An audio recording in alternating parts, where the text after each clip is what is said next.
Hello, fictional. Welcome to the Fiction Series X. Today we are gonna see, what if Issei's protector was an eldritch entity? Part 5.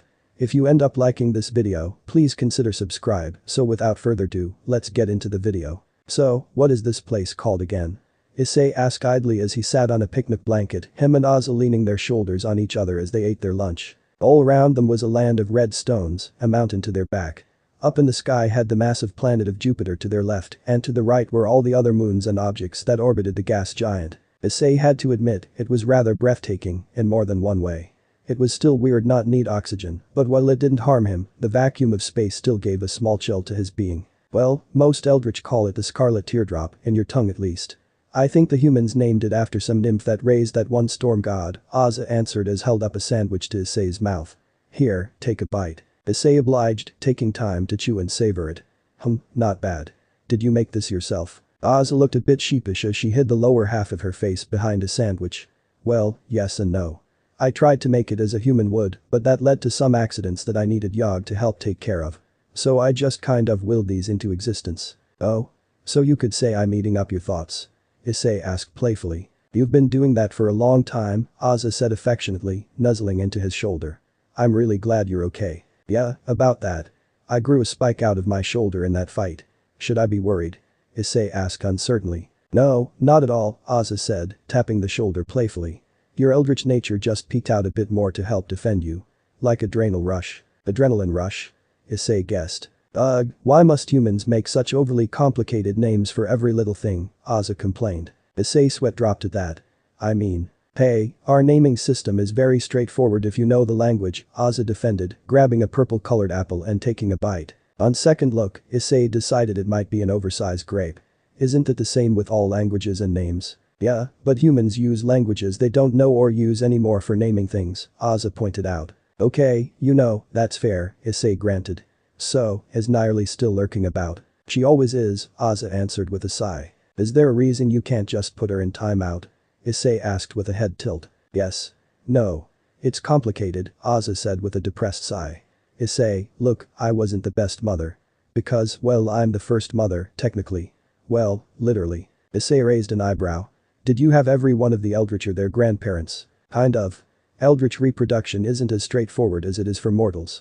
We have multiple options, Azathoth explained vaguely. Anyway, my point is.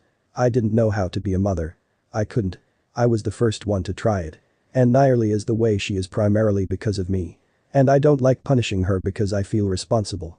Does that make any? Azathoth stopped as Issei pulled her into a deep hug. It makes too much sense, Azathoth, Issei assured. Really? You're not just saying that, right? Azathoth asked nervously. Azathoth, I'm beginning to realize that love is the single strangest, most eldritch emotion in the universe, Issei admitted with a headshake.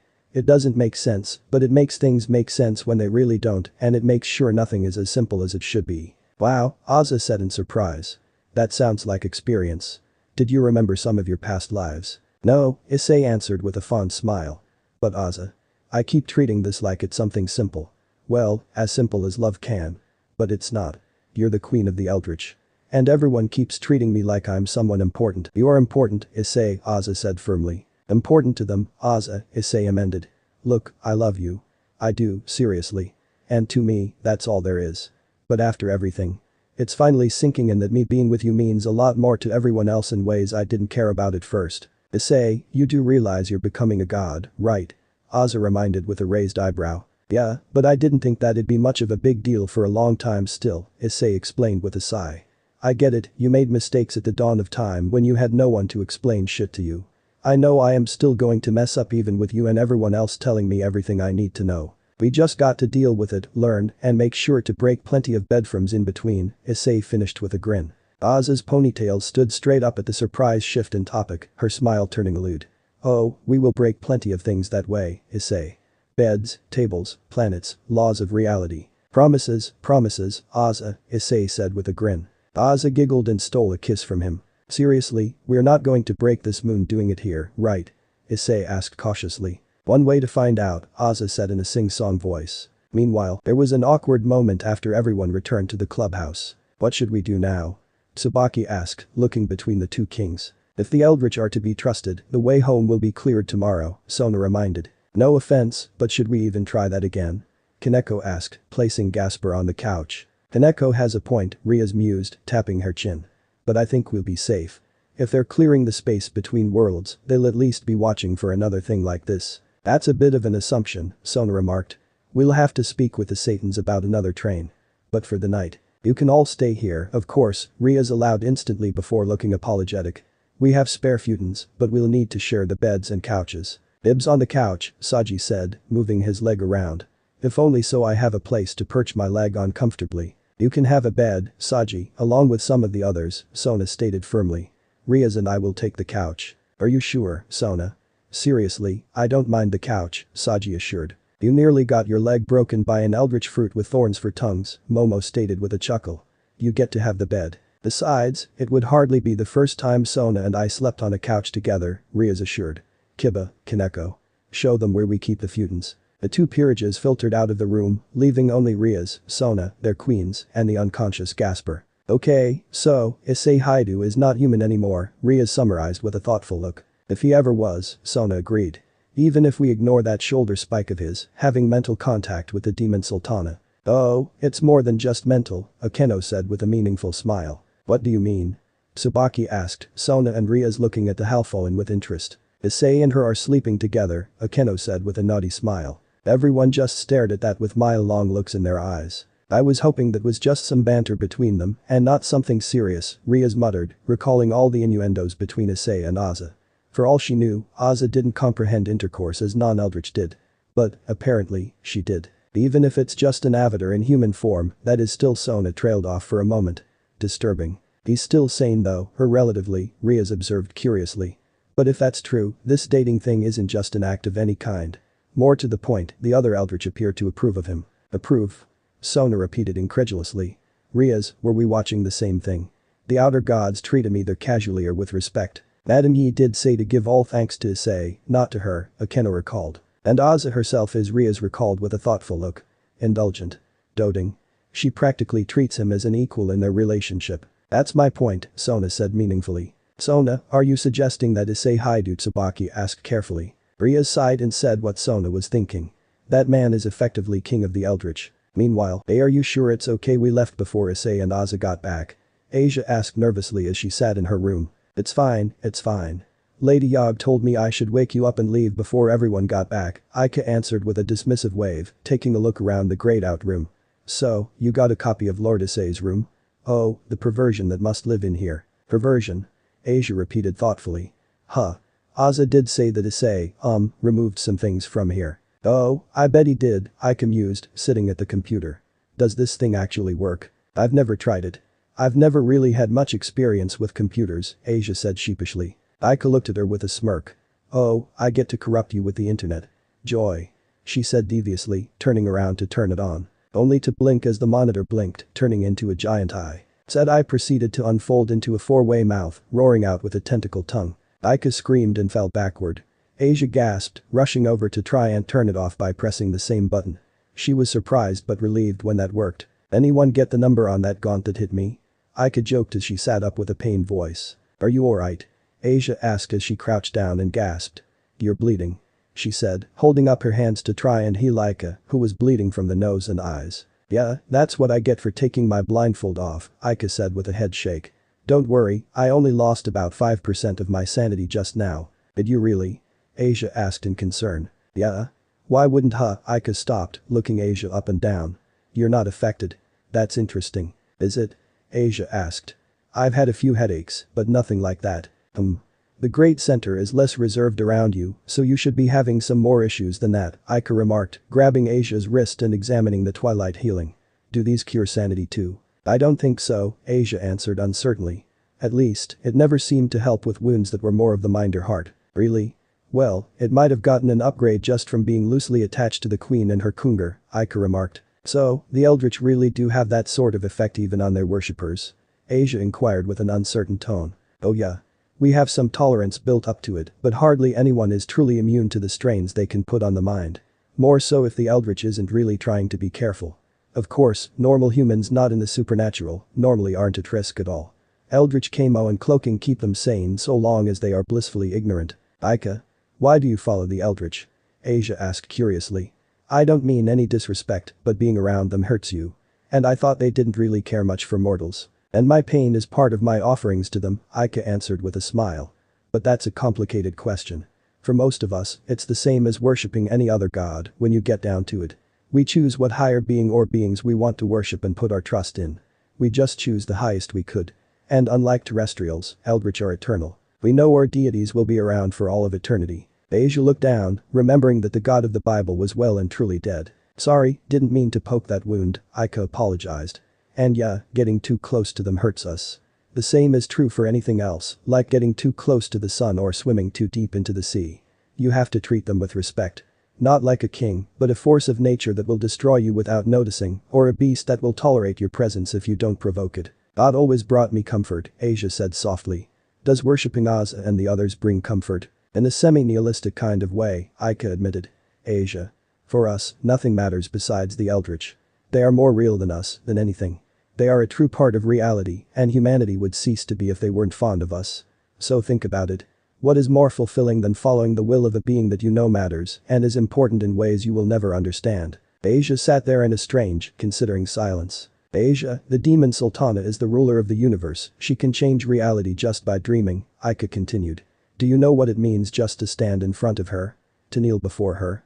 If she crushed my skull herself, that means there is no doubt I truly existed because the queen of the Eldritch herself touched my head to kill me. Does that mean it's impossible for them to love mortals? Asia asked softly. Oh no, they can, Ika said with a chuckle. Despite everything, Issei was human once, and the demon Sultana loved him so much she made him her sultan. The black goat takes her most beloved followers and reincarnates them into her children. Lady Yog herself has had a child or two with humans. Asia smiled a bit at that. But even if they don't love you back, that shouldn't stop you from loving them, Ika pointed out. Of course not, Asia agreed softly. Love isn't always mutual. That doesn't mean it isn't real. Ika just nodded in agreement. Ika? Could you teach me some Eldritch prayers? Asia asked timidly. Oh, Asia, it would be my pleasure, Ika promised, trying not to sound too happy about this turn of events. Corruption Plan B was a go. Meanwhile, lemon warning, Issei sighed contently as he lay on the tiny moon's surface, naked as the day he was born with an equally nude Asa resting on his chest, her legs curled around one of his. He glanced around, somewhat surprised to see how unaffected the terrain was. Normally there was some unwarping that needed to be done.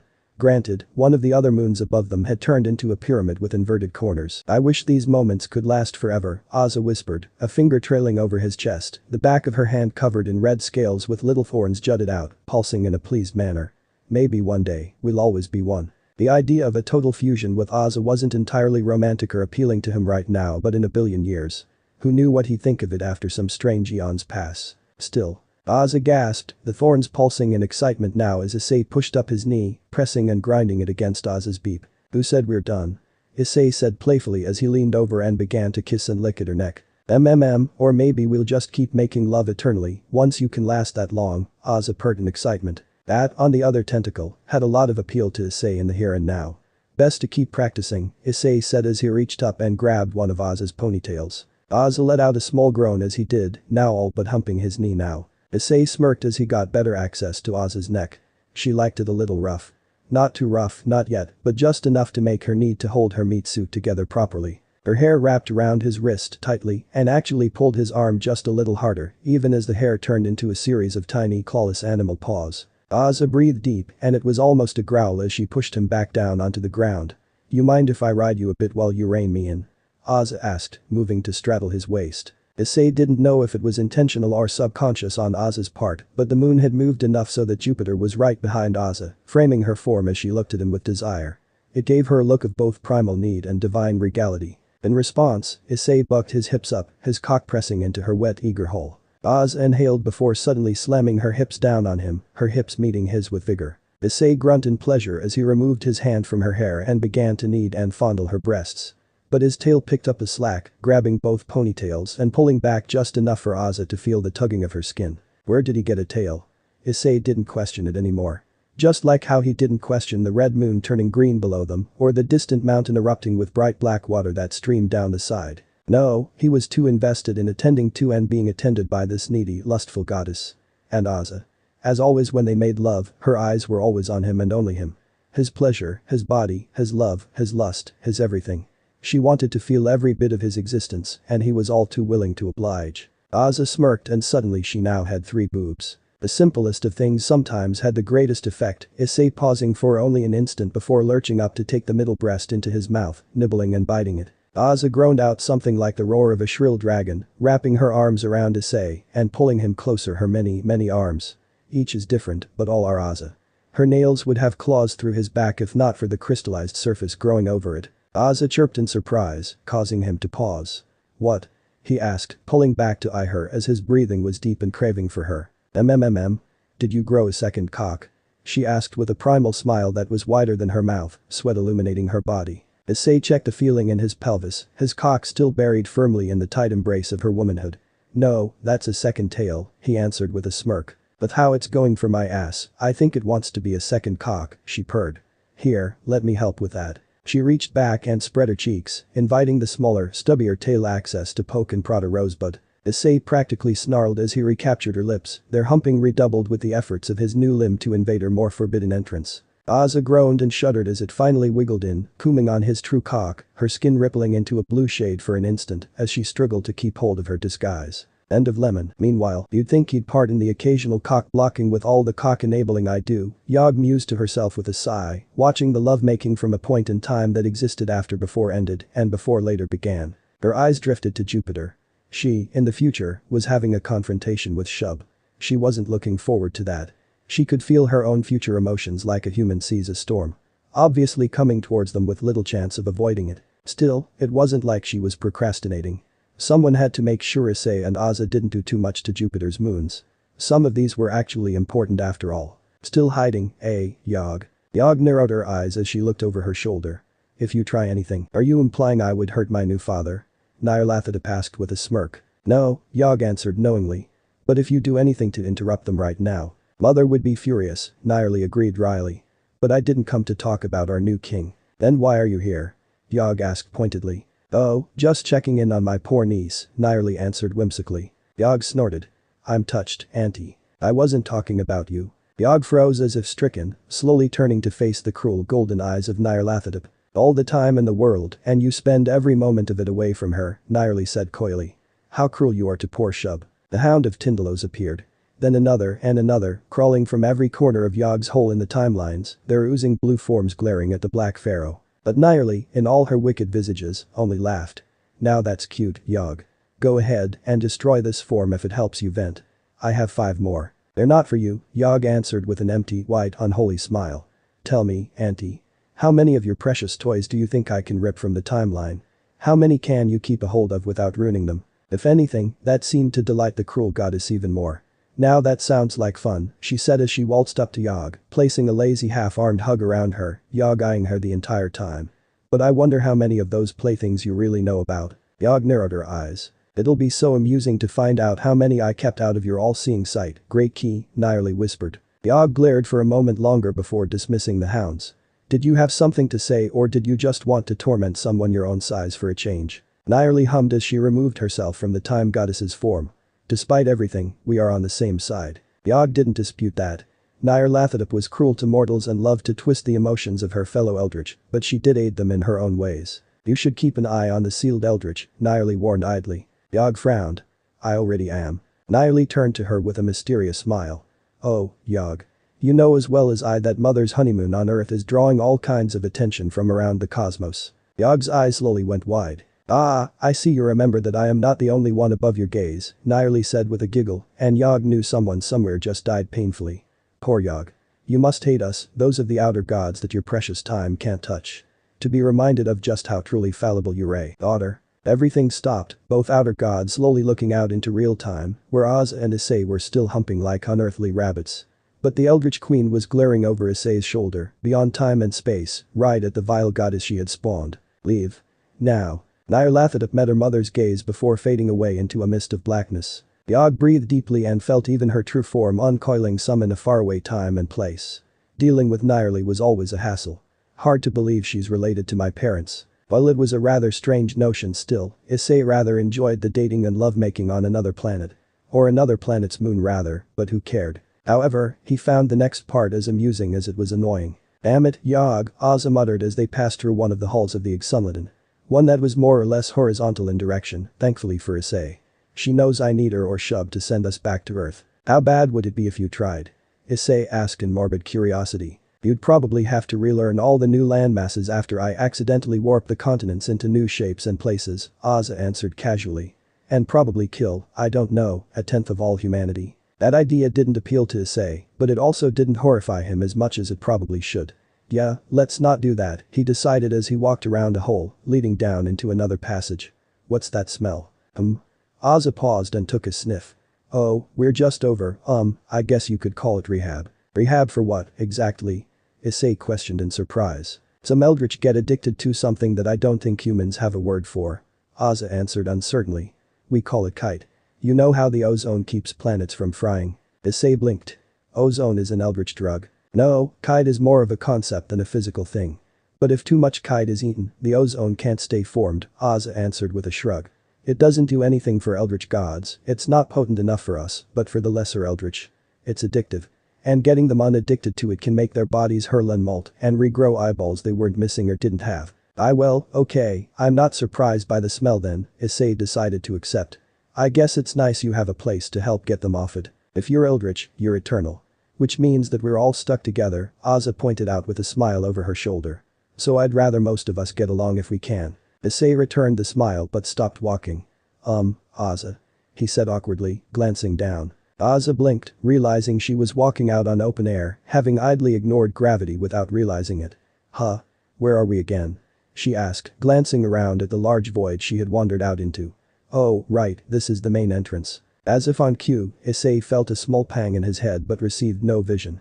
Because none was needed. Into the massive canyon floated an enormous tentacle of purple and pus-soaked flesh, covered with suckers linked with needling fangs and vile tongues. He followed the blighted limb, a leviathan onto its own, and found that led up to a massive orb of flesh that was hidden beyond some bluish mist, veiling its titanic and manic divinity, with countless other limbs swooshing in the sky. Azathoth, Azza greeted with neutral politeness. If you're here to visit your daughters, don't stop on my account. Issei peered up at the entity while making sure not to fall off the edge. The outstretched limb pointed its tip towards him, and Issei got the sense it was asking about himself. Yes, this is my beloved. He's still mostly human, so if you want to meet him, Azza said promptingly. The limb retracted into the native rust-red abyss above the hidden moon, the eldritch god ascending until the unfathomable form might be mistaken for a violet moon behind clouds. Ugh. Issei jumped in an about-face, nearly falling off the edge if not for Azza standing in the air, holding his back up with one hand. Don't worry, you were safe either way, Azza assured with a smile as she helped set him upright before stepping back onto the solid floor, giving Issei a chance to see the new arrival. So sorry, lady, lord. I wasn't expecting to be using this form today, a woman said, while spitting out something vile and possibly alive, with long bright purple hair up in a ponytail, her eyes the same shade. Her clothing was, in Issei's best description, that of a sexy secretary. Her outfit was a dark red, almost black, that consisted of a thigh-length skirt, a leather pouch strapped to her hip, and a business shirt that did nothing to hide her cleavage, which was bountiful and held up a white blazer underneath. She had a shirtless collar, like a Playboy bunny girl, complete with a tie that came down between her chest. Really, Cass?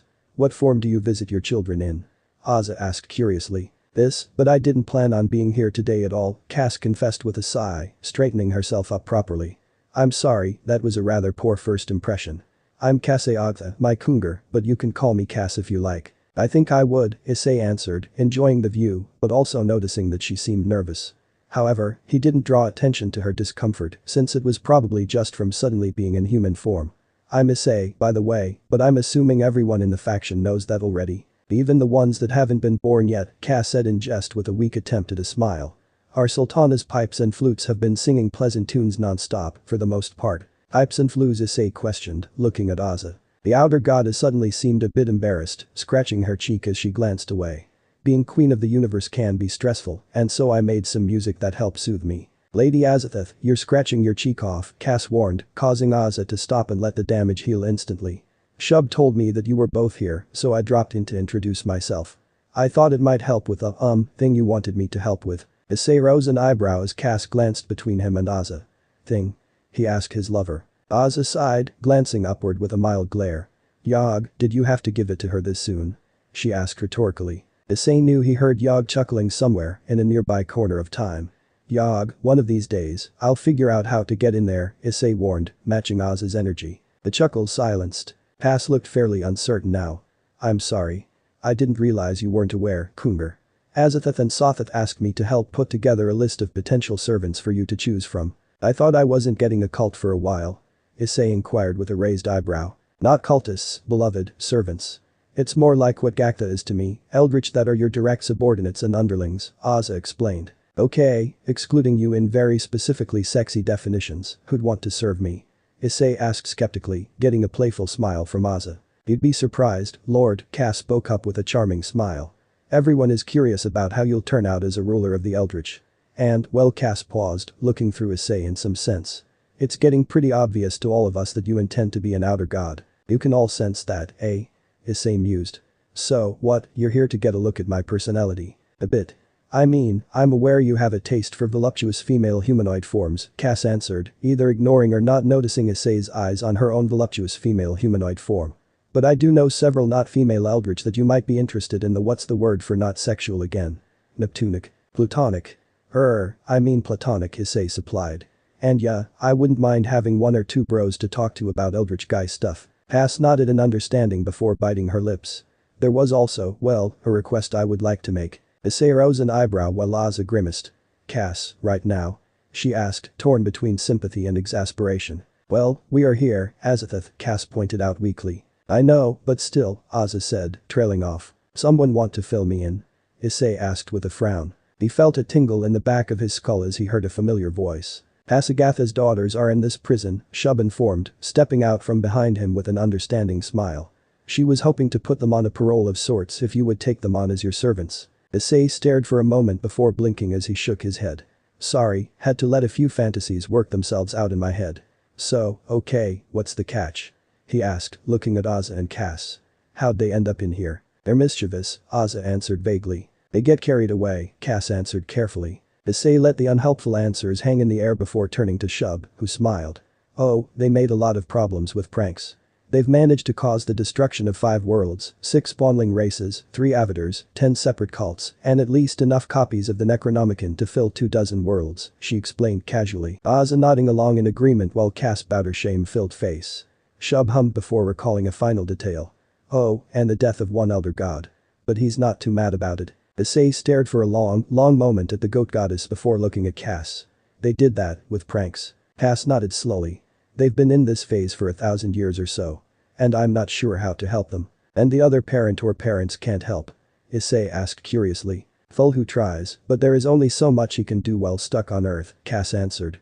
That, and they had a falling out with some of his other children. Okay, first off, is Cthulhu going to be pissed about me having his daughters as servants? Issei asked curiously. I want to at least know if I have to deal with a squiddragon going dad mode on me. Oh no, Cthulhu is actually pretty nice. Believe it or not, he enjoys how popular he is on Earth, Azza informed casually. Is he still making that things to do when I can get out without destroying the world list? Shub inquired playfully. I believe the top one was teasing one of his sons for causing all of the tentacle hentai. One of your kids did that, Issei said in amazement to Cass. Cass blinked. No, different mother, so just my nephew. And yes, Cthulhu is still making the list. Okay, well, that's something I'll be thinking about, Issei mused. Anyway, we got off topic. You want me to take on your daughters, which is tempting on the face of it. Dude, I live on Earth and I'm now a little concerned about them adding a 6th world to the list. They'll have a very long time here if that happens, Shub noted. Don't worry, Azza said with a sigh. I actually expected this to happen.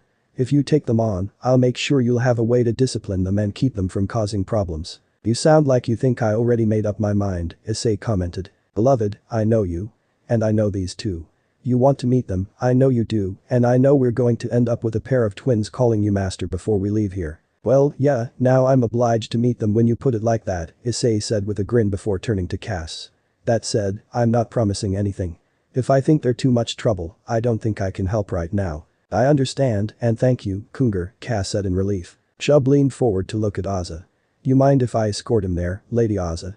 I know you're rather protective of your beloved. It's fine, I trust you to punt him back to me if anything happens, Azza assured with a smile. Besides, I want to hear more about this list Cass has prepared. Shub nodded in appreciation before taking Issei's arm. Right this way, your majesty. With that, she led him to the edge of the abyss again and, with care, stepped off the side. Issei swallowed thickly as they began to float down to the lower sections. Once they were gone, Cass looked down. Are you mad, Azathoth? Not really. Annoyed with your impatience, but I get it, Azza waved off. I know what they mean to you, Cass, but we really couldn't let things go on. I know, Cass said in acceptance. I heard that your daughter is giving you problems too. Azza gave a mighty sigh, one that distorted the very air around them. Don't worry, Cass. Your girls aren't like her. I'm glad you think so, Cass said, smiling in relief. I know so. If I didn't, I would have sent them someplace worse, Azza answered bluntly, noticing Cass's wince. Cass, did you think this through? Cass looked at Azza with a frown. You mean, am I prepared for what you'll do to them if they accidentally harm your beloved? Azza's only answer was a silent hell Cass could see forming behind the demon Sultana's eyes. Meanwhile, Issei nearly tripped as he awkwardly was brought back onto a solid path, another tunnel with an end only a short way down. Thanks. Hope I can fly like that, Issei said, glancing above Shub, where he knew her non-existent limbs were. Shub smiled encouragingly. I'm sure you'll get it once you stop believing in gravity. What? Gravity isn't real? Issei questioned curiously. No, it is, Shub assured. But you need to make gravity believe in you. And it will only do that when you stop believing it in. It's a bit, how might you say? Tsundeer. Gravity is tsundeer. That makes more sense than it probably should, Issei said, glancing down the hall. So, any advice? Don't worry, they'll play nice. They know you're their last shot at getting out of here this eon, Shub explained. Beyond that, make your own judgment. After all, you are our king. Does that bother any of you? Me being a former human, now just dropped into being king because Azza decided she loved me? Issei asked curiously. Shub raised an eyebrow. That's like being upset that Azza is the queen of the Eldritch. She just happened to be who and what she is. She didn't choose it, just like she didn't choose who she'd love. You being Azza's beloved makes you the Eldritch king by default. Stars burn out, galaxies drift apart, and you are king of the Eldritch. Simple as that. I guess that's one way of looking at it, but doesn't really answer my question, Issei pointed out. Shub hummed. You're like a black hole that appeared from nowhere, I suppose. Okay, Issei questioned in uncertainty. You are a new gravitational force that appeared in the metaphorical orbital systems that make up our eternal lives. As you grow, more and more orbits are thrown off their old paths, but inevitably, we will all stabilize and adjust. Or be flung out of gravity's hold, for those that do cause you trouble. That is one hell of a metaphor, Issei said, taking it all in contemplatively. I thought you didn't believe in gravity. Shub smiled wryly. I don't need to believe it to use it as a metaphor. Issei chuckled at that. Fair enough. So, how do I get inside that? Shub tilted her head as Issei pointed at the end of the hall. I mean, if you need to use the bathroom that badly. What? I thought that was a cell. Issei asked in surprise. No, that is where the cell is, Shub informed, pointing to the curved wall to her right. Issei squinted and saw a vague oval outline that he assumed was probably the entrance. Okay, so do I just touch it? Yes, Shub answered with a smile, honest and blunt. Right then, Issei said, shrugging it off as he approached. The outline pulsed organically as he approached, strange lights forming inside and flowing to the center. Issei stared at it skeptically as he stepped towards it and was immediately swallowed whole by it and blinked as he appeared somewhere else, as if he hadn't even moved.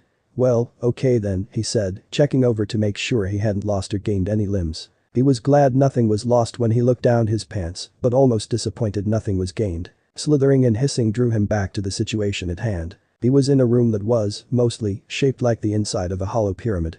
But along the walls were erratic pillars that zigzagged, with edges that randomly became inverted, and paths that were impossible to keep track of. It was all dark green with a pale glow coming from the center, where there was something that looked like a fountain or oversized birdbath, kept a few feet off the ground by a tiny stone pillar under it. Are you him? One voice called, curiously playful. Are you Ornansett? Another asked, playfully curiously. I might be, Issei answered as he calmly looked around the room. I hear you two are quite the troublemakers. We didn't mean to. We just wanted some fun. Issei hummed as he paced around the water fixture. Sounds like you had a bit too much fun. Yes, we made Mama sad. We have to stay here now. Issei glanced up at the twisting structures overhead. He could tell something moving in the shadows, but could never get a good look at where it was before disappearing. Unless I take you both on, right? Both. Yes. We would rather be together here. Instead of being separated anywhere. Oh, I have no interest in breaking up sisters, Issei said with a chuckle. Now, stop playing hide and seek. As you wish, sir, they answered in unison. He turned around and looked over to the other side of the fountain and saw the curve of two large serpent tails. Every intelligent part of Issei said that he should be careful, but every instinct said there was no danger here. He always liked going with his gut. He turned forward and finally saw them, and they saw him. Their skin was tinted purple, and their hair was white as bright as starlight. Their scales were a dark violet that gleamed when light shined on them. Their eyes looked as if painted red with blood. Their faces were identical. And they were also naked. Not completely naked, but that might have actually been less lewd.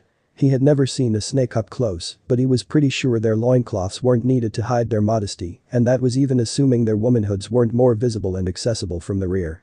Their fingerless arm-length velvet-looking gloves only helped draw attention more to their bare chests. The only clothing on their torsos were adornments that cling to their breasts like jewelry while defying gravity, with small red gemstones over their nipples. He blushed for a bit before splashing some of the water on his face, not really caring if it might not actually be water. He had seen Azathoth naked plenty, yes.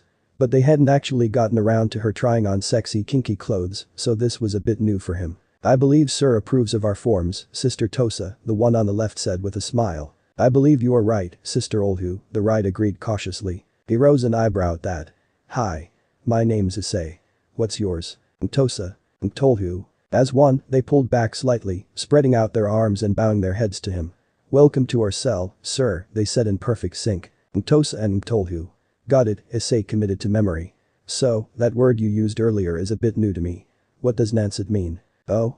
they asked, cocking their heads away in opposite directions. "A Nansat is a mentor. Teacher.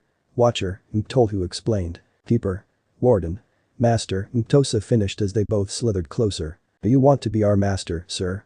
they both asked. "We've been bad, but we can be good, sir," Tosa implored. "We will be very good for you if you let us out, sir," Cthulhu assured. Issei was almost positive he was being seduced, but their curious and hopeful eyes were utterly devoid of lust or lewd intentions.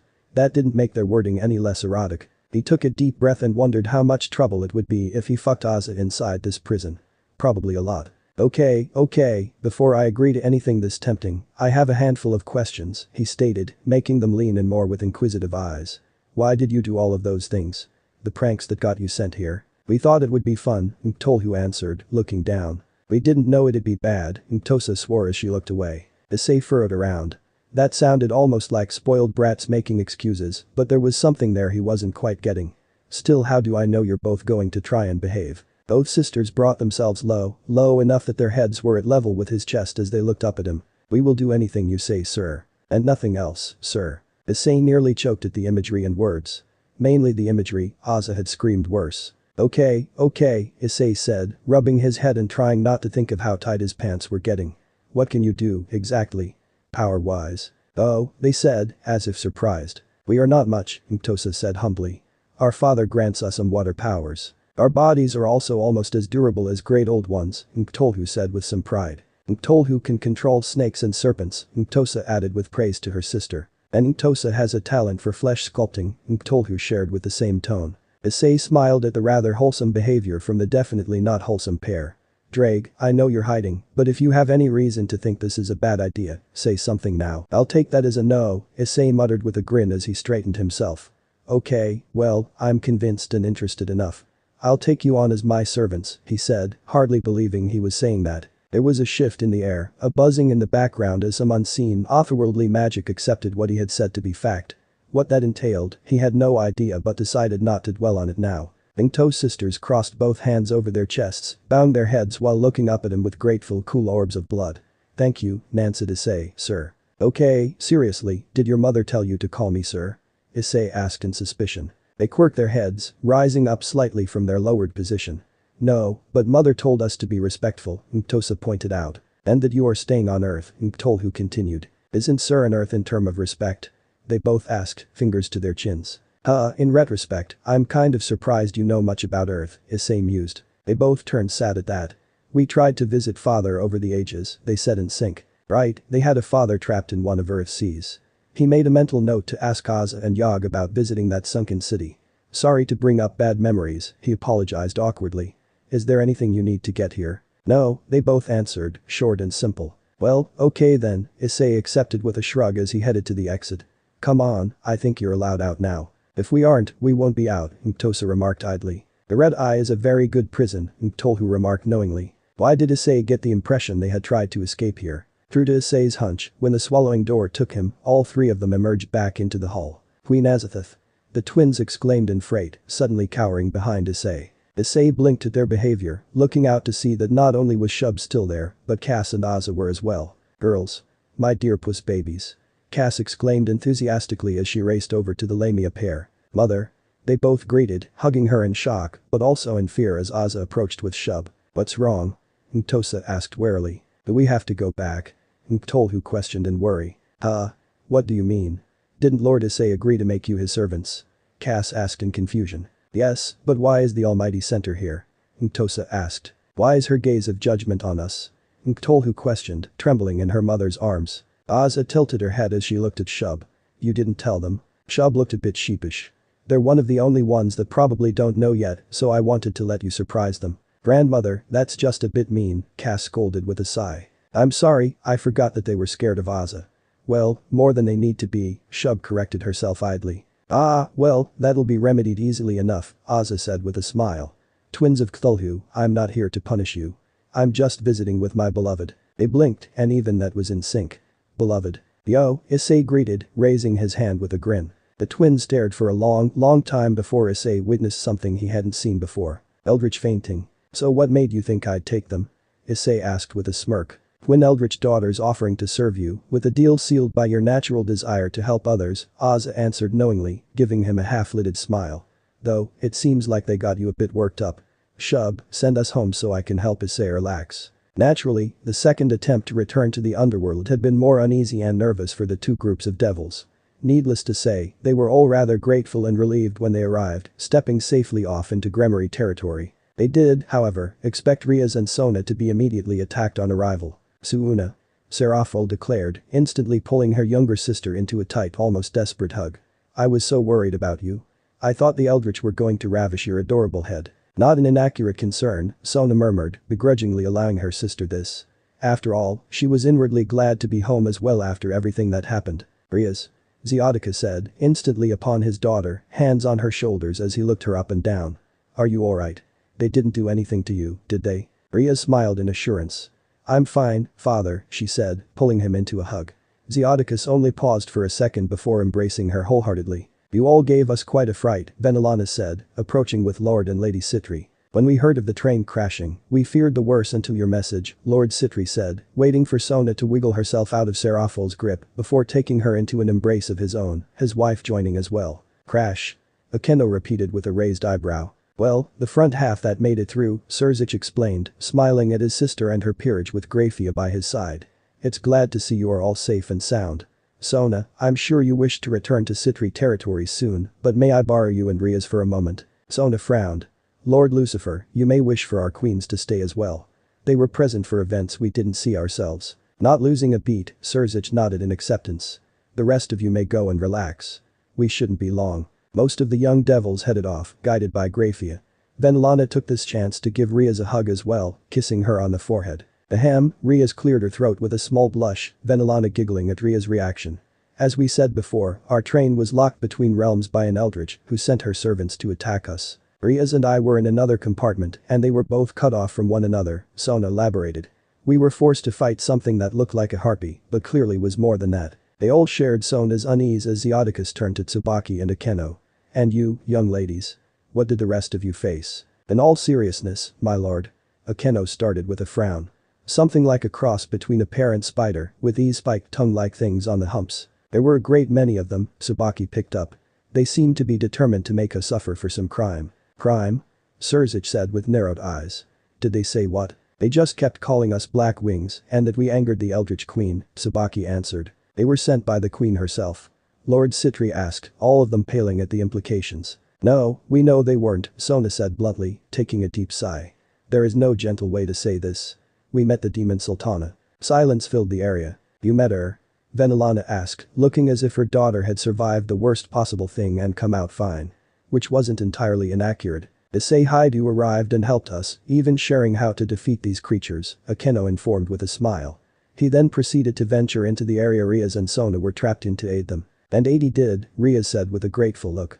After that, well, it's a bit complicated, but due to the nature of the trap, our peerages were stranded on an Eldritch prison on Jupiter. Zeoticus wiped a hand over his face. That is a lot to take in. But you met the queen during all this? Well, Sona and Riaz did, Akeno answered. Apparently she had to do paperwork to let us out. The Eldritch have paperwork? Surzich asked in honest surprise. The Eldritch use paper? Lady Citri questioned. Yes they do, and no they don't, Riaz answered. The adults wisely didn't question that one for now. When Sona and I awoke, we were back in the human world, at my clubhouse. Issei Haidu and other eldritch gods aided us in retrieving our servants. The guards were, actually, quite hospitable and understanding about everything, Sona explained. You mean the giant bugs? Seraphol questioned curiously, getting a reluctant nod. But if the queen didn't send them after you, who did? Surzich questioned. The Black Pharaoh. Riaz, Sona, Tsubaki and Akeno instantly found themselves almost hurled behind the adult devils as they pointed magic circles at the voice. There, on top of the train, was a horseman. Not a rider, but a being that was horse and man both. Yet it was no centaur, no. The horse part was a full horse, however malformed, with the man half appearing to be fused onto the back. Both were made of twisted grey flesh that was ripped and torn all about. Purple flesh roped in and out of the gaps as if tying it all together.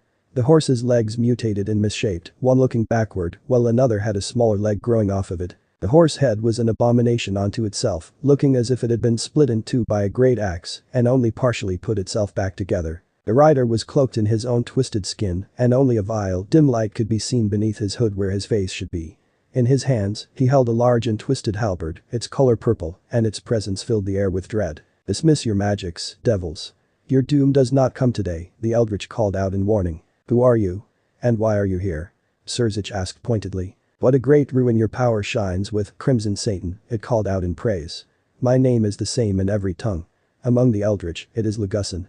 I was tasked by Yog-Sothoth and Great Azathoth. Several of them flinched at the names. To guard these child devils to their home and fend off the machinations of the crawling chaos, Legusin answered civilly. We weren't told of that, Tsubaki said with a frown, wondering if it was a trick. The demon Sultana would not think to, and I have little doubt the lurker of time found it amusing not to, Legusin remarked knowingly.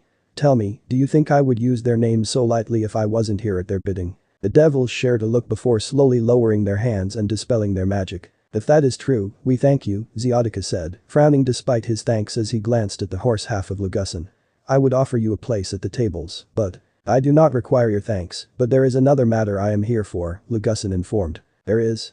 Riaz asked, furrowing her brow. Given everything she had experienced, she wasn't sure if this would be pleasant or not. Both heads of Legusin nodded. I come bearing a request. In light of the recent tension our kind has brought to your own and others, our ruler would like to speak to you. Sona narrowed her eyes and Akeno rose an eyebrow. Surzich looked to Seraphol, who was suddenly more serious than normal. Where and when would this meeting take place? Seraphol asked with a wary frown. Right now, Legusin said, head tilting up to look behind the devils. They were all too aware of the sound of the portal opening, turning to see a grey-yellow vortex. And from it emerged three figures. Riaz recognized all three of them instantly. Yog-Sothoth looked as smug and amused as ever, while Yudra had her mask between patience and disinterest. And finally Issei. Yo. He greeted with a smile. 1 week later, here is your soda, master. Issei smiled and took the offered glass of ice and pop. Thank you, Mtosa. The daughter of Cthulhu bowed elegantly. She, like her sister, was currently in human form and wearing maid outfits that were sexy but still covering enough to be called clothing. Albeit, the tops were shoulderless, giving him a prime view of their breasts. Ignoring the legs, their human forms looked almost identical to their true selves, except their skin was a dark tan instead of purple, their white hair was less unnatural looking and reminded him of Kaneko's, and they traded in their skimpy jewelry for the maid outfits. Complete with chokers that had a blank medallion on them, reserved for when he had a proper symbol or seal associated with himself. Cthulhu, that isn't how you prepare a bed. Sorry, Miss Asia, the other twin apologized, causing Issei to glance at the open door to the Eldritch guest bedroom, aka Asia's room. That's alright. Here, let me show you, Asia said with an encouraging smile. It had been a week since everything happened. After some assurances, the twins gradually stopped being actively afraid of Aza and settled into the roles of being maids. Asia had taken it upon herself to help teach them all the little things they'd need to know. How to make a bed, use a vacuum cleaner, do laundry, etc. They had taken to it rather quickly, likely wanting to prove useful to avoid being sent back to Jupiter. That said, Issei glanced at Tosa, who was now standing beside his chair, staring keenly ahead at nothing and actually nothing. He wasn't sure how to describe it, but he knew she wasn't staring at something only Eldritch could see, her eyes were literally not looking at anything but the wall. You know you can relax a bit, right? Issei offered in concern. Master? Tosa asked curiously, looking down at him with inquisitive red eyes. You feel a bit wound up. You can relax and take a break if you want, Issei suggested. You do not need to be concerned, master, but thank you, Tosa said with a smile. But if your order still stands, may I return to my room? Issei nodded, watching with confused amusement as she went over to his bed and then effortlessly slid under it. Azza, bless her, had decided that his servants should have a bedroom right below his bed and made some shadowy pocket space for them to slip into. He idly wondered what was even in that room but was more concerned with the twins themselves. All they do is made stuff and then go to their room. With how much they wanted out, you'd think they'd be feeling a bit cooped up. Oh, what a good and adorable cougar you are. Issei looked forward, unsurprised to see that Yog was sitting on his desk right in front of him with her legs open. You know, if you were wearing a skirt, I'd be able to see your panties. Bold to assume I wear any, Yog said with a chuckle. Why, disappointed by that, Issei? No, just starting to think you picked that outfit just for this moment, Issei remarked, getting chuckles from the time god. So, you got some advice about the twins. Issei, they already told you. They will do what you say and nothing else, Yog reminded coyly. They meant that literally. A bit too literally, Issei remarked in exasperation. Look, I know they're not normal people, but you're worried they'll stress too much about not getting in trouble, Yog remarked. Issei, I will say this is actually a good thing for them. That said, it is sweet that you're not keeping them on a short leash. It's just I haven't seen these troublemakers everyone talks about them being, Issei said with a frown. I'll show you what they used to be like another time, Yog assured. Look, they know this is their last chance to avoid a much longer sentence. Don't be afraid to punish them when they do mess up and they'll learn like a fish learning to fly. Is that an Eldritch or evolution reference? Issei asked with a raised eyebrow. So did you stop by for anything else? Nope. Yog answered with a beaming smile. Can't a Grand Visor want to spend some time with her Sultan? That's not any of your titles, is it? Issei guessed with a furrowed brow. No, but it is fitting. I'm basically Azathoth's time-traveling right hand, Yog pointed out. Can't really argue with that, Issei conceded slowly. Yog, can you be serious with me for a moment? Yog sat up straighter, her jovial expression slipping away. Yes. And I already know you have only one possible question right now, she said sincerely. You're fully starting to accept this notion of being our king. That we don't care that you're more on the human end of power for now. So you want to know, what do we expect of you? What do I expect of you? Issei was surprised only for a moment before chuckling. Yeah, I guess you already saw that coming. Cougar, Yog said firmly. I am time. I know everything that might happen, with only certain entities able to hide from my sight over the timeline. And I can safely tell you how time sees the difference between mortals, immortals, and eternals. You mean besides living longer? Issei asked rhetorically. Yog didn't even smile, didn't even look amused. She just placed her sword before her and leaned on it as if it were a staff. Tell me, Cougar. Do you know what a decision is? I mean what it actually, really is. Are we getting into the topic of free will? Issei inquired with a frown. It's an equation. Or, more accurately, it's the result of an equation, Yog explained. Mortals are entirely limited by the information they can obtain. This limitation to their understanding is what allows them to make so many varying answers. The slightest, most unimportant information can change the result. Immortals have more fixed points in their variables. Only under certain circumstances will their answer vary outside their normal parameters. Okay, should I guess that Eternals are entirely fixed in their equations? Issei guessed with a furrowed brow. Yes. The decisions might not always make sense, but there are no true variables in our timelines. We might choose a different time or place to do something, but most often, we will do it all the same. Such as Azathoth turning you into an Eldritch in our cougar. There is no reality where she does anything else. She would never stop waiting on you, never resent you, never truly try to force you, and never ever do anything to harm you, Yog explained. Issei was prepared to make a joke about Azza hurting him in pleasant ways.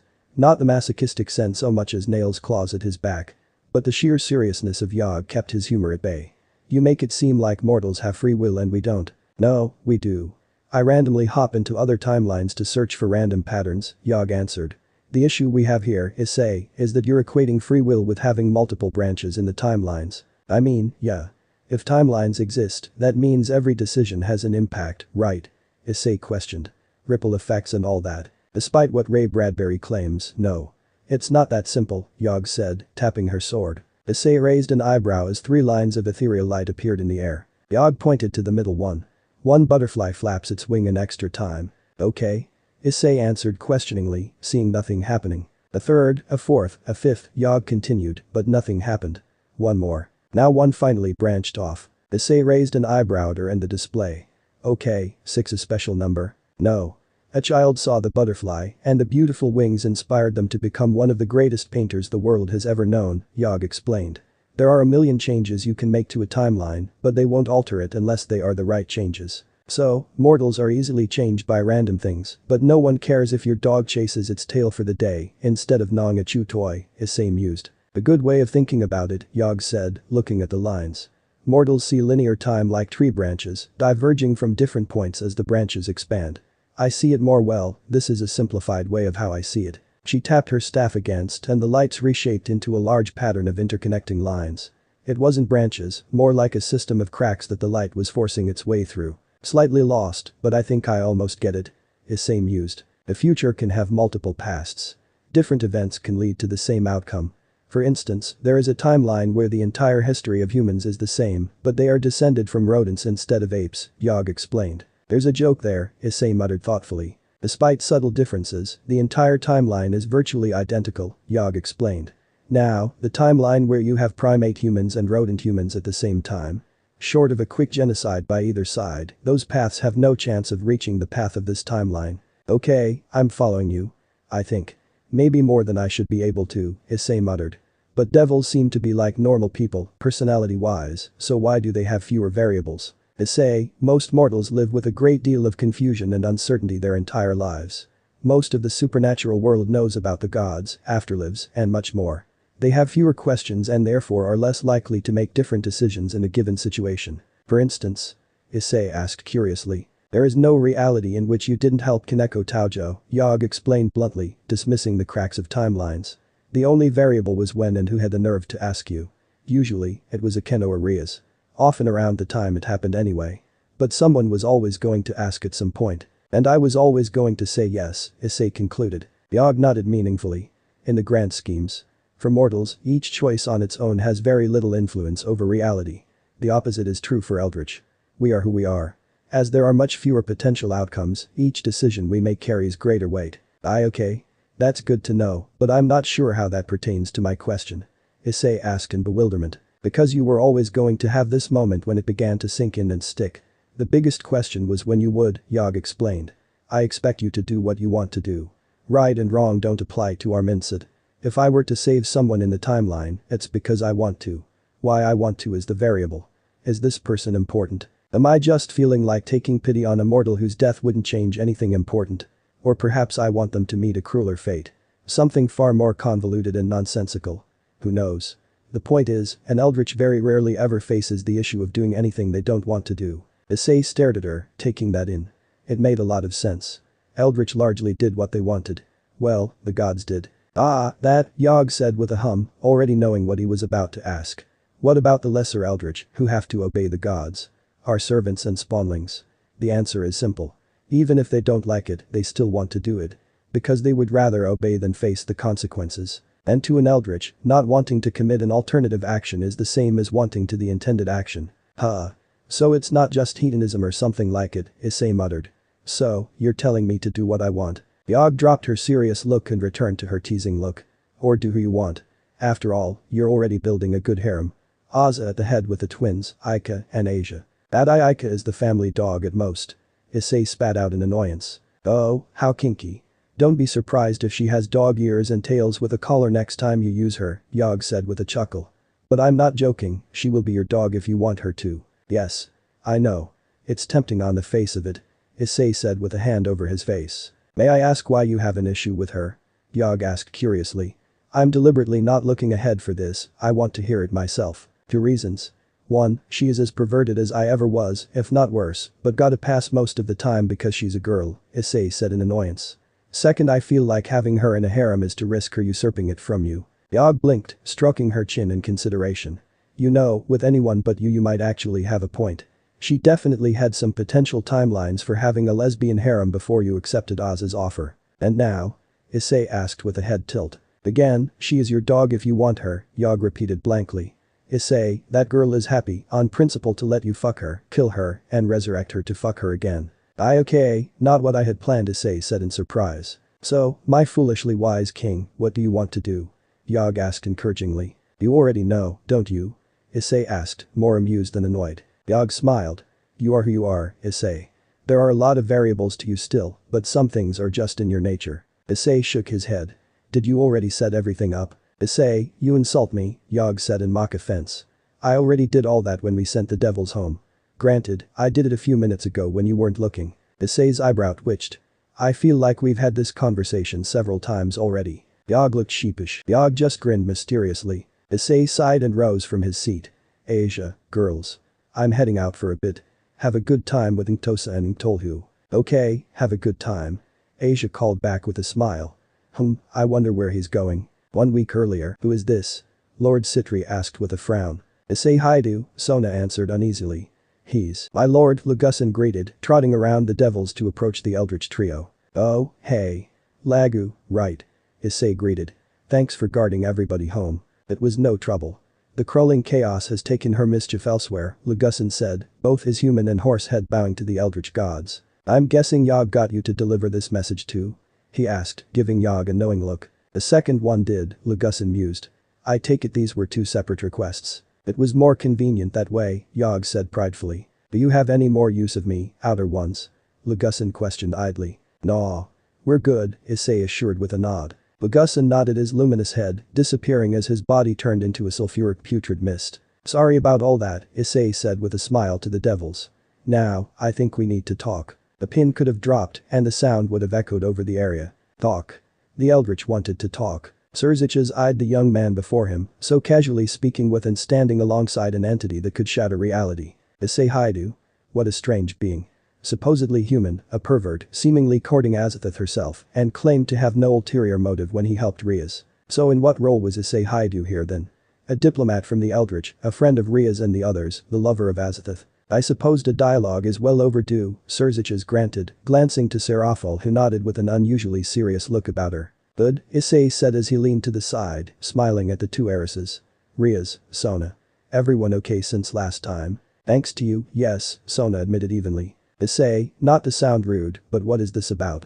Ria's asked, crossing her arms and cocking her head. Well, we made a mess, and I figure we should at least talk about it, Issei mused as he approached with Yogg and Yid trailing behind him. Everyone minus Ria's and Sona tensed for a moment as Issei stopped and started looking between Surziches and Zeoticus curiously. Sorry, I'd rather not get this wrong. Which one of you is the Duke and which one is the Satan? Somewhat taken aback by the situation, father and son shared a look. I am the reigning Lucifer, Surziches answered cautiously. This is my father, Duke Zeoticus Gremory. Good to meet both of you, he said before looking at Venelana. And you are Ria's sister. Venelana allowed herself to smile coyly at that. Well, aren't you a charmer, young man? I happen to be her mother, Venelana, she explained in amusement. Moth Issei looked stunned by that, looking to Ria's. What?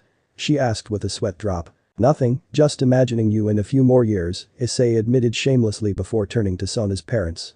And since I know the other Satan is Sona's sister, you must be the prince and princess. I am Caius, and my wife, Nelemia, Lord Sitri answered warily as he eyed the young man. Nice to meet you all and sorry we barged in like this, Issei answered. We? Yes, Zeoticus said, looking toward the Eldritch gods. He knew what they were, but not exactly who. And these are.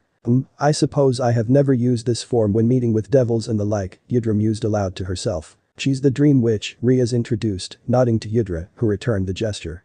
The other one is Ria's paused, considering the proper epithet for Yogg. The gate and the key, Sona supplied simply. Yogg chuckled at some suspicious but uncertain reactions.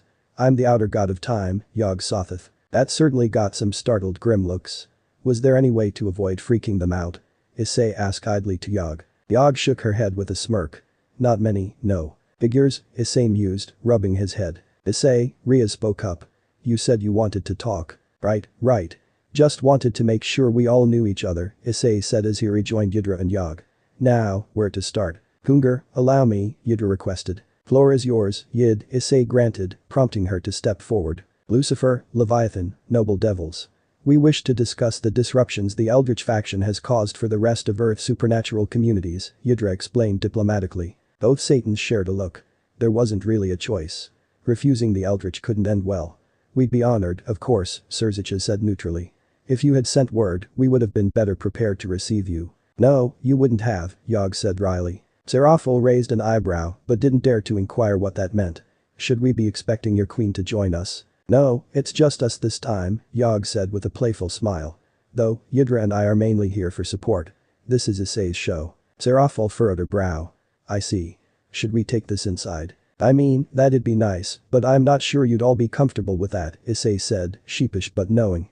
I figured you would all sleep easier knowing the Eldritch were never actually in your home. That surprised everyone except Riaz and Sona. But they were thankful for it nonetheless. Look, you mind if I be blunt? Issei requested, seeing this was going nowhere. By all means, Seraphil answered with a nod. The devils and everyone else ran off to their home realms because Azza showed up and more of the Eldritch faction started showing up. You were afraid we'd take over or just destroy the world, right? Issei summarized. Seraphil nodded. More so the latter than the former. Well, I'm here to say you don't have to worry about that, Issei offered freely. Azza and the others aren't planning on conquering anything. There's a special agreement around Earth and Yudra here helps keep it going. No one is allowed to claim ownership of the entire planet. Too many different Eldritch have claims here, live here, or are sealed here, Yudra elaborated. Thus, Earth is considered a neutral hub that all Eldritch are welcome to. The outer gods simply rarely had reasons to gather here. Surzich's raised an eyebrow. So you can ensure that the Eldritch faction, for the foreseeable future, will not allow the Earth to be conquered. Correct, Yogg answered with a hum. But now they're wondering about the more concerning issue. After all, it's easier to destroy a planet than it is to conquer it. Or any of their realms. The devils all looked uneasy at that as Issei held up his hands in assurance. Don't worry. We're going to do everything we can to keep the other Eldritch from causing any extinction-level events. I still live there, after all. You keep saying we, Surzich's observed. Tell us, how do you intend to ensure that? Is the Demon Sultana willing to indulge your desires that much? The FFT, indulge, Yogg repeated with a snicker. Even Yudra had to cover her mouth to hide a chuckle. Azza and the others came here because of me. I'm not willing to leave Earth, so I figured the least I should do is try to clear the air between the Eldritch and everyone. That I should let everyone know they can go back to Earth if they want. And if any of ours causes too much trouble, I'll personally make sure that we'll help take care of it. Seraphil raised an eyebrow. I know you have powers, but are you sure you can guarantee that? Issei idly reached up to scratch the side of his head and revealed the gauntlet of Drake as he did. I'm sure I'll figure something out. Is that what I think it is? Seraphil asked in surprise. The gauntlet of the Red Dragon Emperor, Surzich's observed. So, you were human. Mostly still am, Issei answered with a smile. Our Kungar isn't the type to sit back and let everyone else handle things for him, Yogg said in amusement. He's very hands-on, as the queen knows and appreciates. Issei gave Yogg a black stare. You had to steal the chance for me to say that, didn't you? Guilty, Yogg said with a wink. I have heard of that title being passed around cults lately, Kungar. What is it? Surzich's inquired with suspicion. Brother, Ria spoke up as she stepped closer, glancing at Issei. I believe he's effectively the king of the Eldritch. Yogg and Yudra lost all amusement now, while Issei looked sheepish. Effectively? Yudra repeated blankly. She meant no offense to your queen, Seraphil said quickly, fearing for Ria's sanity and existence. Oh, it's not that, Issei said, feeling weird to openly say he was king of anything. It's just. What exactly did you think the title Kungar meant, little devils? Yogg asked with a raised eyebrow. Surzich's stiffened, as did most others. You're saying that. The Eldritch already see him as their king, Sona finished with a frown. She and Riaz had been too cautious in their estimation. They thought that Issei had informal power at most, not that a being like Azathoth would go as far as to make him actual royalty among the Eldritch divinities, which explained a lot. The Eldritch gods and creatures they had met, they hadn't been treating Issei with respect because of the Demon Sultana. They had been doing it because Issei was in fact the king of the Eldritch. Indeed they do, devils of Sitri and Gremory, Drake spoke up, the jewel of the gauntlet glowing. Surzich's narrowed his eyes. Drake, the red dragon of domination. It's been a few hosts since I've seen you, Satan of Ruin, Drake greeted. You should listen to this one. Despite being touched by the Eldritch, he does most of the touching, Yogg corrected with a snort. And my wielder, he is a supremely peaceful and well-meaning soul so far. Your sister and her companions have no doubt told you all of his attempt to, and I quote, not be an asshole, Drake finished off. Many blinked at the surprising shift to crass language, but something was amusing about the way Drake said it. Issei mock glared at the gauntlet. Look, just because the queen of the universe has the eternal hots for me doesn't mean I need to be, well, an ass about it. Seraphil hummed as she looked between the group before clearing her throat. So, in summary, you are here to assure us that you all mean no harm, despite what's happened, and you are willing to help us deal with any Eldritch incidents, shall we say. Yeah, that's pretty much it, Issei answered with a shrug. That is rather generous of you, Surzich's admitted. But I hope you understand many will be reluctant to return. I know, Issei acknowledged casually. But I figured I should at least make the offer. There was a pause. Literally. Issei blinked as everything turned gray, glancing at Yogg. There a reason you stopped time? He asked before looking to Yid, who was also grayed out. She's frozen too. Things just got interesting, Yogg answered with a hum. What do you mean? Issei questioned suspiciously. They're about to bring up the subject of an alliance, Yogg explained. Perhaps not a full alliance, but at least a pact of some sort. Shit. I do not have enough diplomat vocab to even try that, Issei said with a groan. Yogg rolled her eyes playfully. That's not the concern. You, being you, were most likely going to give it to them free of charge. I agree with the time goddess's assessment, Drake commented. Was wondering if that level of time stopping would work on you with Issei excluded, Yogg observed in idle interest. Okay, probably. But would that be a bad thing? Issei asked, really wish she had more time to think about this. But she did, seeing as time was stopped. Not really, Yogg answered idly. But like I said before, this is the moment you start to accept that you are the king of the Eldritch gods. And this will be your first act. So I want you to be sure what you want to do. Issei looked thoughtful before making up his mind. Unstop time, I know how I'm doing this. Yogg smiled. So you do. Time unfroze. Perhaps another offer should be proposed, Serziches stated, glancing at Seraphil. She looked directly at Issei. Kungar of the Eldritch, what are the possibilities of an alliance between our factions? At the moment? None, really, Issei answered casually. Now don't get me wrong, I'm not opposed to it, but, yes. Seraphil encouraged curiously. I know nothing about your faction. Or any other faction. I've only known my own for less than a month. Issei pointed out. So I can't really make a choice like that when I have no idea how that'll affect everything. Yogg looked pleasantly surprised by this outcome. Literally the smartest option he would have considered, Yogg muttered under her breath while looking at the timelines. That said, I don't see why we can't be on good speaking terms. And if you want a way to easily contact me or Azza, Issei glanced to Riaz and Sona. I am still going to school. Sona raised an eyebrow. You're suggesting we act as ambassadors to you from the devil factions? Issei shrugged. I mean, unless you have a better suggestion. Pardon me, your majesty, Venelana spoke up respectfully, everyone turning to her in surprise. Issei was still not used to being addressed like that. But is it possible there are some ulterior motives to wanting our daughters to return? She asked with a knowing look. No. Getting the most beautiful girls back at my school is purely a bonus, Issei answered confidently. Riaz blinked, surprised not by the compliment but that she actually believed him. She couldn't see a single lie on Issei's face. Seraphil looked at her parents and Serziches. They were somewhat uneasy about the suggestion, but only slightly. We'll need time to consider. I accept, Sona said bluntly. Sona Seraphil turned in shock and protest. Sister, Issei Haidu is, first and foremost, one of the biggest perverts I have ever heard of. So much so that he has, apparently, been more interested in having sex with the Eldritch Queen than realizing he is the ruler of the most powerful faction in reality, or that he possesses a Longinus class sacred gear, Sona pointed out bluntly. Her parents stiffened, glancing at said pervert. Issei, however, just nodded. Not a lie in there so far. Yet he is being surprisingly rational and practical, Sona continued. And he has proven sincerely altruistic. She's right, Riaz agreed with a smile. If Issei says it's safe, he's given me every reason to believe him. If you are an ambassador to the Sultan and Sultana, any attack on you would be considered an insult to both of them, Yidra stated.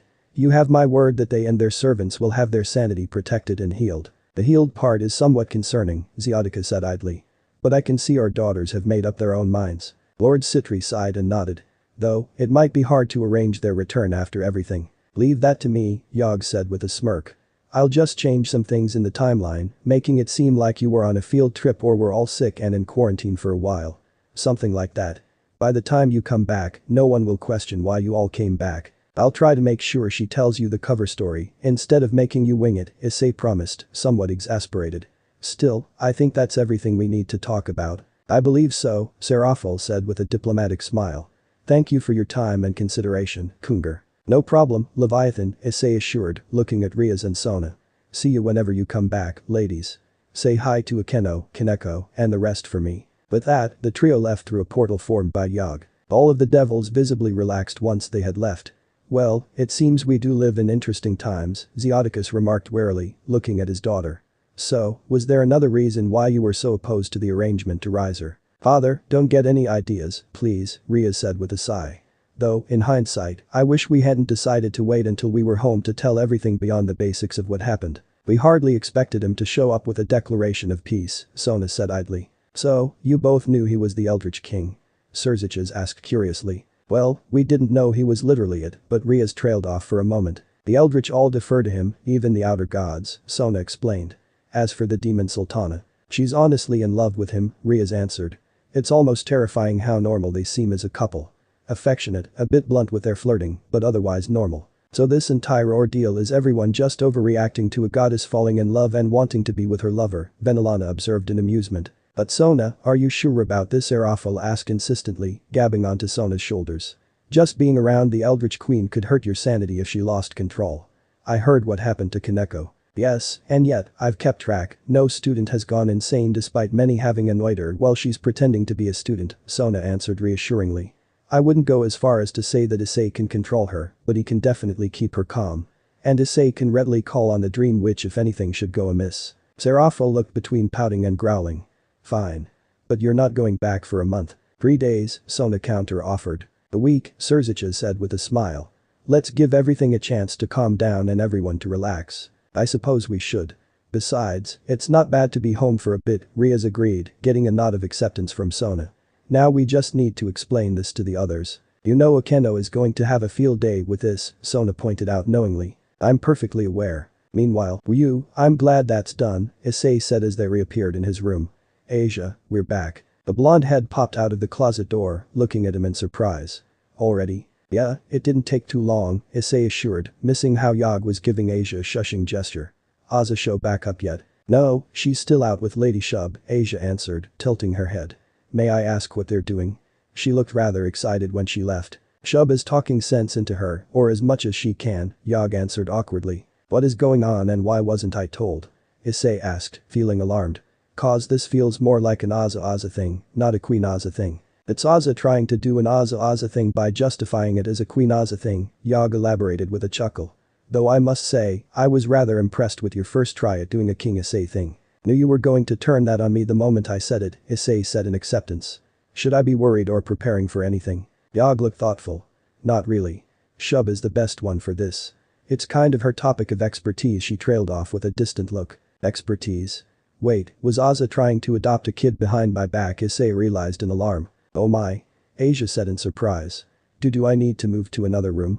So the child will be next to this room? Asia, you're an angel, but not helping, Issei said quickly. And the baby wouldn't fit in there anyway, Yog commented honestly. Yog, explain, now, Issei said bluntly. Yog only looked slightly amused by their reaction this time. There's an orphaned Eldritch, an unhatched baby outer god. It'll be born within the century. Sooner if you take it on as a servant. Aza was hoping it might be a good way to practice for the real thing. Shub knows it's far too soon for you to be considering that, so she's talking Aza out of it. Okay, I appreciate that, Issei said, still taking that one in. This egg. It's going to be alright, right? Oh yes. Cass is keeping an eye out for potential parents to take the lunar tyke in. It's a very patient baby, Yog assured. Asia spoke up, eyes tinged with concern and sympathy. May I ask, Lady Yog? How did this one become an orphan? Aren't Eldritch eternal? Yes, but we can be out of commission for a long time if killed, Yog reminded. As for this one, it's hard for most to say. Eldritch have a lot of ways to reproduce. Sometimes we accidentally make children, or we fight, and our severed body parts will come together into something new. And some, well, just don't care for being parents. Personal experience? Issei asked, noting a tone to Yog that was between bitter and annoyed. Let's just say there's a reason I don't visit my parents. You'll find out eventually, Yog answered idly. Deciding to change the subject, he brought the topic back to their meeting with the devils. So, Riaz and Sona. When are they coming back? Oh, they decided to wait a week, spend some time in the underworld, Yog answered with a smile. So, we both know your ulterior motives for Riaz, but why did you throw Sona in too? Issei smiled. Well, I got the feeling that neither really wanted to leave like that, so I thought I'd give them an easy excuse to come back if they wanted. Still, makes me feel a bit stupid. If I thought to do this earlier, we might have saved them that fight on the train. Yes, if you thought about going to talk to the devils back when you still thought that your title of Kungur was ceremonial at best, Yog retorted sarcastically. Issei, for an Eldritch, you caught on very fast. For a non-Eldritch, you still caught on pretty quick. I'll have to take your word for it, Issei mused. They all paused as there was a ring at the doorbell. Wonder who that is, Issei commented, but made no move to answer it, knowing his parents were home. Yog tilted her head. Your mother's coming. Right as she said that there was a knock at the door. Issei. There are some classmates here to see you. His mother informed with a bewildered voice. I'll be right down, Mom. Issei answered, turning to an impish Yog. You took us back in time for that meeting, didn't you? Yep. It made everything a lot smoother and easier to deal with, Yog assured. Oh damn, no wonder they were worried. They just got off the train after all that, and then we showed up like that. Issei said with a groan. Relax. There would have been more panic if we waited or gave them a heads up, Yog assured. Now best hurry before I have to start slowing down time for us to have a longer conversation. Issei didn't know if wanted to thank Yog or flip her off, ultimately sighing as he headed out the door. His mother was still there. Hey mom. Who is it? I'm guessing not the guys. Oh, they're not guys of any kind, his mother said, eyeing Issei with narrowed eyes. Issei, have you been up to anything? Nothing you're imagining, Issei said with a sigh as he headed down the stairs to the front door. He opened it and blinked at the very surprising sight. He wasn't too surprised by the presence of Akeno, smiling her very ara smile at him as she looked away from whatever conversation she had been having. It was her partner that got his surprise, if only because she was with Akeno to begin with. Aza? He greeted in surprise. The Eldritch Queen grinned. Issei, I think I made a friend today. The feeling is mutual, Aza, Akeno said with a giggle. Yog blinked as she observed the encounter from up in the bedroom. Ha, I didn't see that one coming. So this is your room, Akeno said coyly as she took a seat in his chair. I'm almost disappointed. No sexy posters or figurines. The idea of Akeno being in his room carried many lewd thoughts, multiplied by the fact that she and Aza were apparently friends now. So, how did you two meet? Issei asked curiously as Aza took a seat on the bed. Well, after everything was said and done, I eagerly volunteered to be the first diplomat to come and formally speak to you, O great and mighty king of the Eldritch, Akeno said with a giggle. Still working on the great and mighty part, Issei said sheepishly. I realized what you were up to with Yog and Yudra, so I decided to meet this Akeno, Aza said with a giggle of her own. We hit it off instantly and she's told me many interesting things. Issei looked at Akeno suspiciously. Are you trying to corrupt her? Because I promise you, she already is. She's in love with me, after all. Yes, but I thought she might want more native advice on what a man like you might enjoy, Akeno said, cupping her cheek with half-lidded eyes. And she's told me all about what you've already taught her, albeit vaguely, in regards to the shapeshifting. I must say, Issei, I didn't peg you as that type. First off, no one pegs me period, Issei said blankly. Secondly, what type? Akeno just giggled. Don't worry, beloved, she means it in a good way, Aza assured. Speaking of such things, Akeno told me she made a certain promise to you. Oh, right, that, Issei recalled with a slight blush. And that you told her you'd have to do it with me first, Aza said meaningfully. Issei looked between the two. I have two ideas about where this is going. Aza is going to give you a tit job tonight, Akeno said, crossing her arms under her bosom and reclining slightly. And after that, well by your own terms you're free to call in that promise. Anytime and, if you feel frisky, anywhere. Issei swallowed. Duly noted, and I definitely will do that. But he paused to raise an eyebrow. Is there anything official to talk about, you being the diplomat and all? Business before pleasure then, Akeno teased. Well, we were hoping to know the official backstory we all have for why we were gone. Right, Issei murmured, glancing up at nothing. Yog. To their collective surprise, there was a knock at the door, which promptly opened to reveal another time goddess. Yad? Issei greeted in surprise. I decided to handle this, lest the bigger key let them fend for themselves, Yad informed, walking over to an owlish Akeno, handing her a folder. Please give this to Citri and Gremory. Officially, the student council were suspected but cleared of having a rare virus. As for your mistress and fellow servants, the records show that Ria's Gremory went to visit a relative for the weekend and invited the whole club to come along. Your flight home was cancelled and this was the soonest you could return. Oh. Thank you. Akeno answered. You're welcome, Yad answered flatly, looking at Aza and Issei. Would that be all, Lady Aza, Lord Issei? No, that will be all, Aza assured with a dismissive wave. Thanks, Yad, Issei said with a smile. Find some time to take a break, you deserve it. Yog takes enough breaks for us both, Yad informed with the barest of smiles. But I appreciate the sentiment. With that, she left just as she came. I'm sorry, who was that? I don't believe I met her, Akeno asked curiously. Yad Thadag, Issei answered casually. The door opened, Yad popping in her head with a head tilt. Sorry, still getting that down, Issei said apologetically. Yad looked unbothered and left. Let's just call her Yog's little sister. Ah. So she's also a time eldritch? Akeno questioned curiously. Yes, but she works in the finer details, while Yog is more big picture, Issei explained.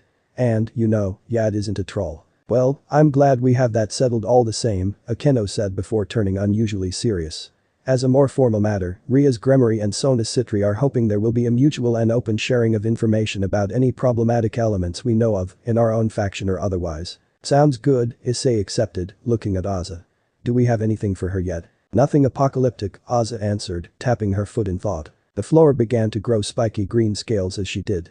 Issei paid it little mind, but Akeno leaned away only slightly in surprise, eyeing the change like it might attack her. It wasn't an impossibility. Oh. Oz exclaimed, snapping her fingers, miniature suns appearing over her head before vanishing. I suppose we should tell you about the Eldritch Eldritch Titans. Akeno repeated with a furrowed brow. The title was concerning but unfamiliar. This is the first I've heard of them too, Issei commented curiously. It's Eldritch Titans, but also, yes, they also go by that, Ozza said, sounding more annoyed than anything. They're a group of younger eldritch gods. Or demigods, if you prefer. They're obsessed with the idea of overthrowing the outer gods. Issei and Akeno shared looks of surprise. That sounds kind of important, Ozza, Issei stated. There's an eldritch civil war and no one on Earth even knew about it. Akeno questioned, her worry growing already. They're not that big of a problem to us, Ozza answered dismissively. They're weaker than elder gods, but they can take on hordes of the average eldritch. Honestly, your mistress could probably annihilate the weaker ones. True, if they work together, they can take on great old ones, but that still takes almost all of them. Akeno tilted her head. Ozza, I know you're literally mistress of reality, but you sound very dismissive of this group that's fighting against you. Ozza grumbled. To the eldritch community, the Eldrititans are a bunch of, what's the term humans use? Issei, what do you call someone that is trying to seem tough and cool? Sharpie. Cuddy. Issei blinked and tried not to snort. Wait, you mean these are a bunch of edgy teenagers? Akeno bit her cheek to stop from laughing. I see. I think I understand now. Do they even have a reason for trying to rebel? Ozza sighed. For whatever reason, they're trying to go from what you would call blue-orange morality to black and white. And by that I mean, they've decided that we need to be overthrown because we're all evil, negligent, or both. Issei furrowed his brow. Wait a minute. My mind is already going toward eldritch morality. How the hell are they getting a more mortal morality when they're literal cosmic tentacle god brats? Cosmic tentacle god brats, Akeno repeated in amusement. You certainly have a way with words, Kungar. Oz ignored the comment and answered. They have an easier time mingling safely among non-eldritch without causing insanity, so they're trying to mimic mortal morality to some degree. Still, I'm glad you warned us about them, Akeno stated thoughtfully. Even if they're not a threat to you, if they start a battle on Earth with another eldritch. Right now they're recruiting, so they shouldn't try anything too stupid, Ozza assured. Still, why hasn't anyone dealt with them yet? Akeno asked curiously. You make it sound like it would be easy to destroy them. She already answered that. Edgy teens, Issei predicted. It'd seem like overkill to bring the hammer down on them. Besides, if I haven't heard about them, I have to guess they haven't really done much damage. Not really, Ozza answered with a shrug. Endangering entire planets of mortals is against their beliefs.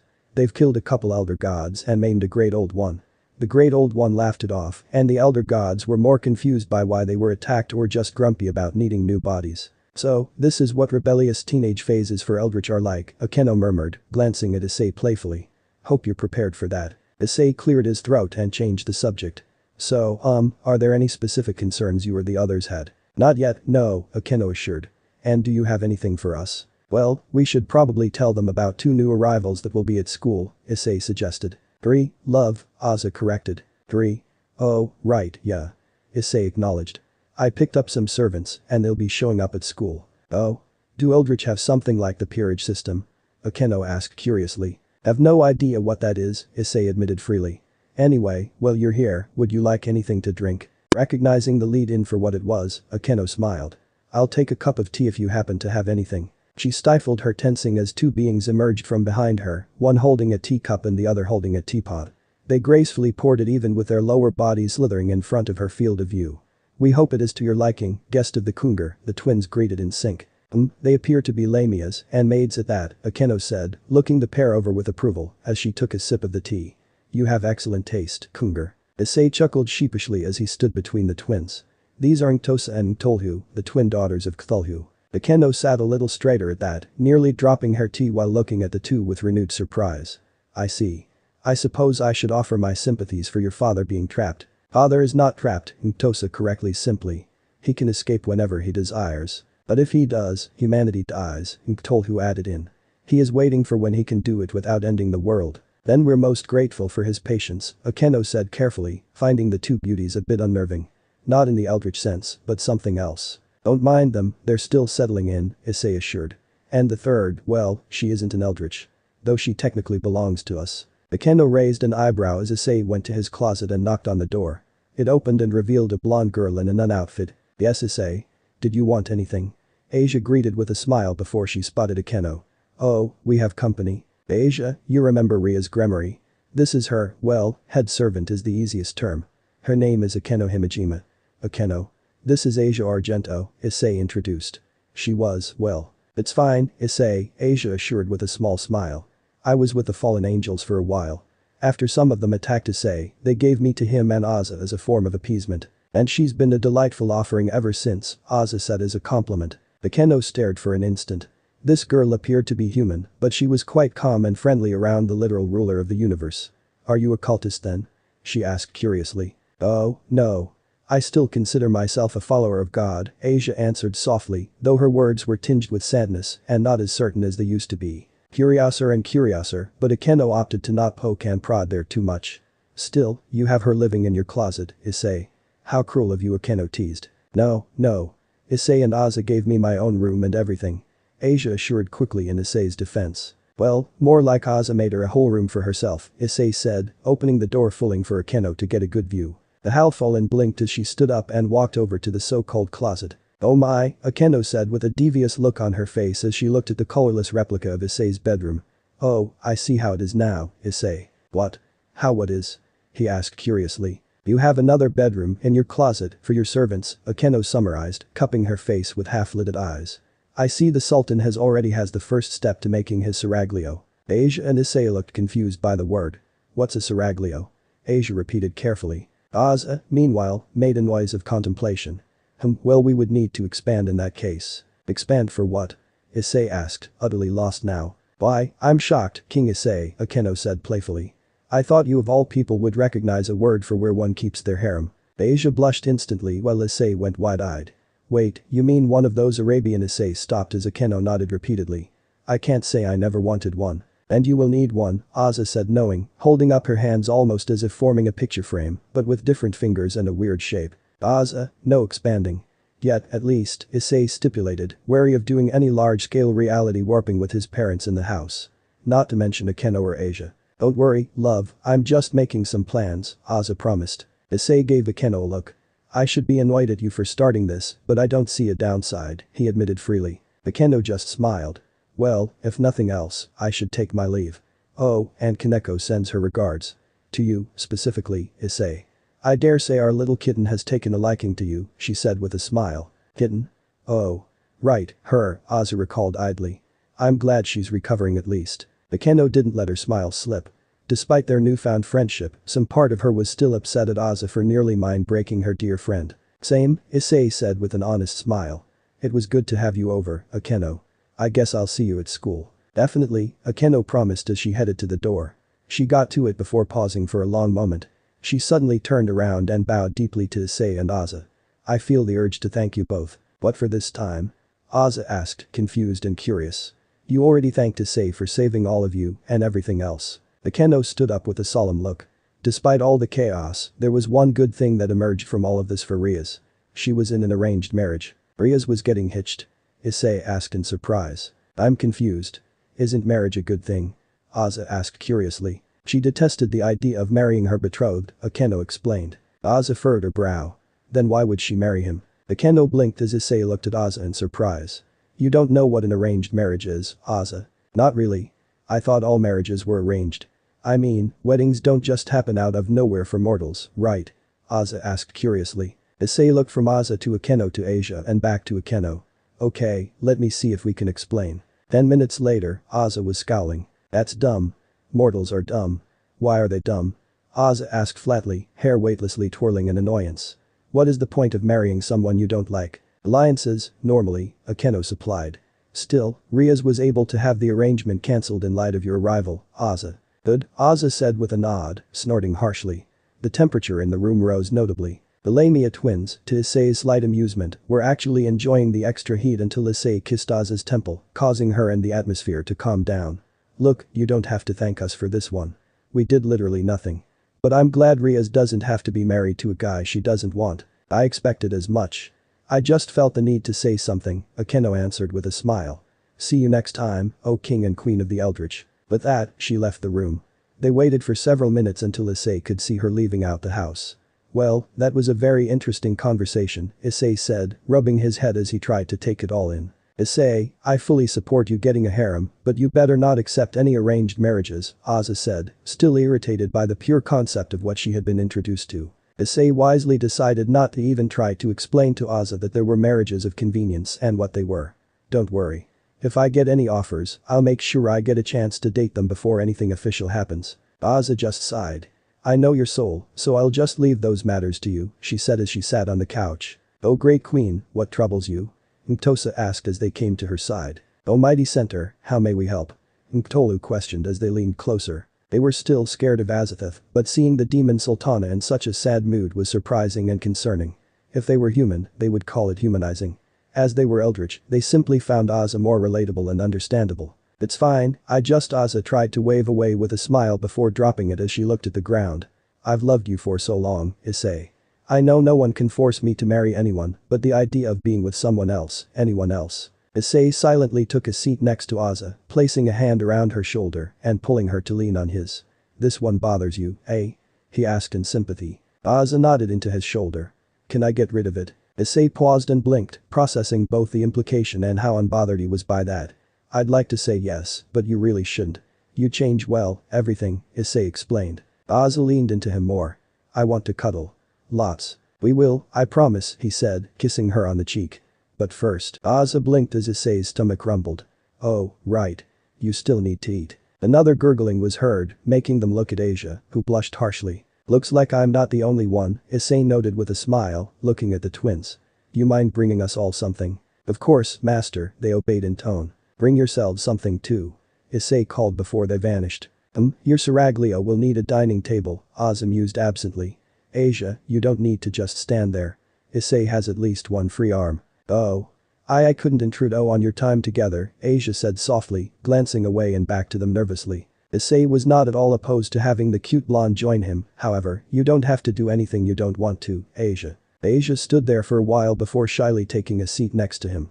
Not as close as Aza, but still very close. Issei smiled reassuringly at her, and Asia smiled back in thanks. Aza just giggled and enjoyed her time in Issei's embrace. End of the part 5. So how was this story? I hope you like it. And if you like it, share this story with your friends and like the video too. And don't forget to subscribe our channel for daily awesome fanfiction. Okay, it's time for me to go. Bye bye.